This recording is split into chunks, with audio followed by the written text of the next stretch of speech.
मेरा नाम मोहम्मद उमर अशरफ है। मैं हेरिटेज टाइम्स का फाउंडर हूँ और मैं हिस्ट्री हेरिटेज पे काम कर रहा हूँ।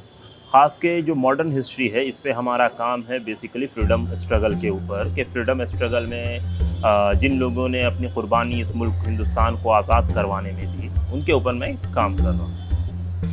तो सबसे पहले हमें दिल्ली को समझना होगा। दिल्ली के अंदर कई शहर हैं, अलग अलग दौर हुकूमत में अलग अलग बादशाहों ने अपनी हुकूमत कायम की। तो अभी हम जिस जगह खड़े हैं इसका नाम है शाहजहानाबाद। ये मौजूदा दिल्ली में जो पूरी दिल्ली है उसके अंदर का एक खित्ता है, एक इलाका है। ये शाहजहानाबाद मुग़ल बादशाह शाहजहां के नाम पर है। शाहजहां जहांगीर के बेटा थे, अकबर के पोता थे, हुमायूं के परपोता और बाबर के छड़पोता। तो शाहजहां ने शाहजहानाबाद को क्यों बसाया, एक सबसे पहला सवाल आएगा। बेसिकली शाहजहां से पहले जो हिंदुस्तान है उसकी राजधानी यानी दारुल हुकूमत आगरा हुआ करती थी, फतेहपुर सीकरी का इलाका। अकबर ने उस इलाके को दारुल हुकूमत बनाया। उनके बाद उनके बेटे जहांगीर ने भी उसी इलाके को कायम रखा। लेकिन जब शाहजहां हुकूमत में आते हैं तो उन्होंने वापस दिल्ली को कैपिटल बनाया। तो यहाँ पे उनको एक कैपिटल जब बनता है तो उसके लिए एक स्पेस की ज़रूरत होती है, तो उन्होंने शाहजहानाबाद को बसाया। तो यहाँ पे उन्होंने एक किला बनाया, लाल किला।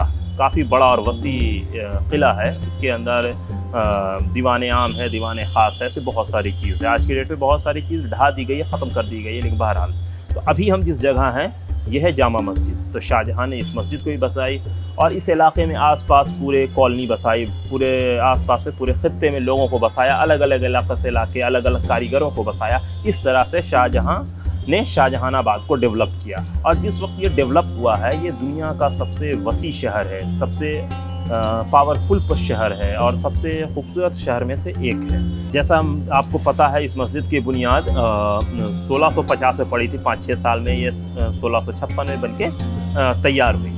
तो इस मस्जिद में 3 गुंबद है, बहुत ही आलीशान, बहुत ही खूबसूरत, और मीनार भी है इस मस्जिद में, और ये काफ़ी लंबे चौड़े इलाके में फैली हुई है। तो कुल मिला के आज की डेट में इस मस्जिद को हिंदुस्तान की सबसे बड़ी मस्जिद के तौर पर गिना जाता है। तो जिस वक्त ये बनी होगी तो कोई इस पर डाउट नहीं होना चाहिए कि ये दुनिया की सबसे बड़ी मस्जिद में से एक मस्जिद हो। इस मस्जिद को कॉपी करके भोपाल में भी ताजुल मसाजिद बनाई गई और दीगर कई मस्जिद बनी है, लेकिन इस मस्जिद की खूबसूरती को कोई भी पार नहीं कर सका। तो काफ़ी खूबसूरत मस्जिद, और जिस वक्त बनी है तो पुरानी मस्जिद भी है। बहरहाल तो होता क्या है, मुग़लों ने बनाया, ख़ास के शाहजहां के बाद आए उनके बेटा औरंगज़ेब। तो औरंगज़ेब जब तक हुकूमत में रहे, मुग़ल मजबूत रहे, उसका उनका डिक्लाइन होता चला गया। और मेनली 1803-4 के आसपास अंग्रेज़ यहाँ पे काबिज़ हो गए थे दिल्ली पे, लेकिन उन्होंने मुग़ल बादशाह को भगाया नहीं था। वो लाल किले तक महदूद थे, पालम तक, जो एक बहुत मशहूर कहावत भी है, शाह आलम पालम तक बेसिकली। तो 1857 में मेरठ में सिपाही बगावत करते हैं। वो आते हैं बहादुर शाह ज़फ़र के पास, उनके कहते हैं कि आप ही हमारे बादशाह हैं, बुज़ुर्ग बादशाह। तो उन्होंने कहा कि हमारे पास कुछ नहीं है, लेकिन फ़ौज ने उनको मजबूर किया कि आप हमारी क़यादत करें। तो आखिर में मुग़ल बादशाह हमने क़यादत मंजूर की, और पूरे हिंदुस्तान में जितने भी बागी थे सब ने बहादुर शाह ज़फ़र के झंडे के नीचे 1857 की जंग लड़ी। लेकिन हिंदुस्तानियों को ये जीत उनके किस्मत में नहीं थी, तो 1857 में हार जाते हैं। उसके बाद पूरे दिल्ली में जोनोसाइड होता है, बड़े पैमाने पे लोगों को कत्ल किया जाता है। यहाँ की जितनी पुरानी इमारत थी उनको ढा दी जाती है। उसमें यहाँ की कई आलीशान, कई बड़ी मस्जिदों को ढा दिया गया, ख़त्म कर दिया गया, शहीद कर दिया गया, मतलब मिट्टी में मिला दिया गया। तो बहुत सारी मस्जिद है। तो ये जो जामा मस्जिद है, इस मस्जिद को भी अंग्रेज़ यानी जो इंग्लैंड में जो बैठे हुए अफसर है वो इसको ढा देना, ख़त्म कर देना चाहते थे। लेकिन यहाँ का जो वायसराय था वो थोड़ा डरा और सहमा हुआ था, क्योंकि उसके फ़ौज में कुछ पंजाबी और कुछ पठान लड़ाके थे। उनको डर था कहीं वो बाग़ी ना हो जाए। तो दिल्ली को उनकी मदद से उन्होंने जीता था, इसलिए इस मस्जिद को उन्होंने शहीद नहीं किया, ख़त्म नहीं किया। लेकिन इसको मुसलमानों से छीनकर इसको सिखों के हवाले कर दिया, और यहाँ पे यूरोपियन और सिख सिपाही रहने लगे। और ये जो खित्ता है पूरा, इसके अंदर घोड़े बनते थे। 1857 से कई साल तक इसके अंदर घोड़े बंधे हैं इसके लॉन में। तो कुल मिलाकर ये मस्जिद 1857 की यहाँ पर से नुमाइंदगी हुई है। यहाँ पर तकरीरें होती थी, यहाँ पे बहुत सारे इश्तिहार 1857 में सटते थे। तो एक बहुत बड़ा रोल है इस मस्जिद का 1857 में।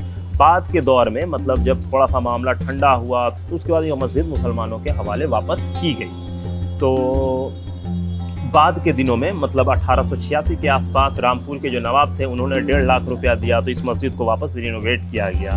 उसके 30-40 साल बाद निज़ाम हैदराबाद ने भी 1 लाख रुपया दिया 1926 में, तो इस पर और रिनोवेशन इसका हुआ।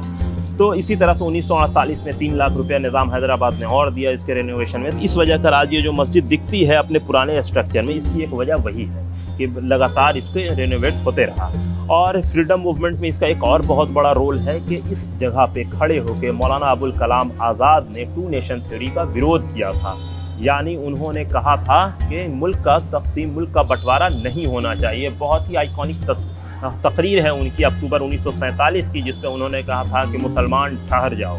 उसके बाद बड़े पैमाने पे मुसलमान ठहर गए, इस मुल्क में रहे। तो आज जो यहाँ पे मुसलमानों की एक बहुत बड़ी आबादी दिखती है उसमें मौलाना अबुल कलाम आज़ाद का एक बहुत बड़ा रोल है।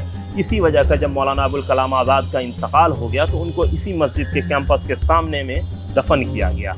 और इस मस्जिद में 1920 में जो खिलाफत और असहयोग आंदोलन चल रहा था तो इसमें बड़े बड़े हिंदू स्कॉलर, स्वामी जैसे लोग यहाँ पे आके मुसलमानों की तकरीब में तकरीरें किया करते थे यहाँ पे। तो ये एक हिंदू मुस्लिम आइडेंटिटी का भी एक बेहतरीन गहवारा रहा है।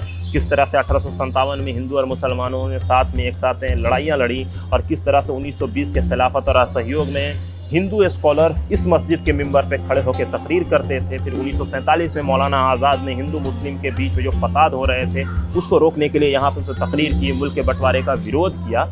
इस चीज़ को समझने की ज़रूरत है कि हिंदुस्तान में मुसलमानों का क्या रोल है। मतलब बिना मुसलमानों के हिंदुस्तान का तसव्वुर करना ही बेवकूफ़ी है एक। और दूसरी चीज़ इसमें और समझने की ज़रूरत है कि जब यहाँ पे लाल किले में जो ट्रायल हो रहा था इंडियन नेशनल आर्मी का, जिसमें एक नारा जो इस इलाके में सबसे ज़्यादा लगा था, ढिल्लन सहगल शाह नवाज, लाल किले से आई आवाज़।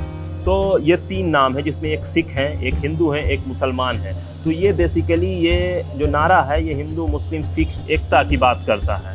तो जनरल शाह नवाज जी यहीं बगल में ही दफन है। तो इस सारी चीज़ को समझना है कि everything is symbolic, her cheese symbolic है। और जहाँ तक आप बात कर रहे हैं क्या रोल है, तो हिंदुस्तान में 1975 के दौर में इमरजेंसी लगते हैं, बहुत सारे तशद्दुद होते हैं मुसलमानों पे भी और दीगर कम्युनिटी पे भी। तो इस मस्जिद का क्या रोल है इसको भी समझने की ज़रूरत है, किस तरह से उस रजीम का विरोध किया गया था इस मस्जिद के द्वारा। और आखिरकार हमने सरकार गिराई और सरकार गिरने के बाद नई सरकार तश्कील हुई और उसके बाद जो पुरानी बहुत सारी चीज़ें थी उसमें बदलाव हुआ।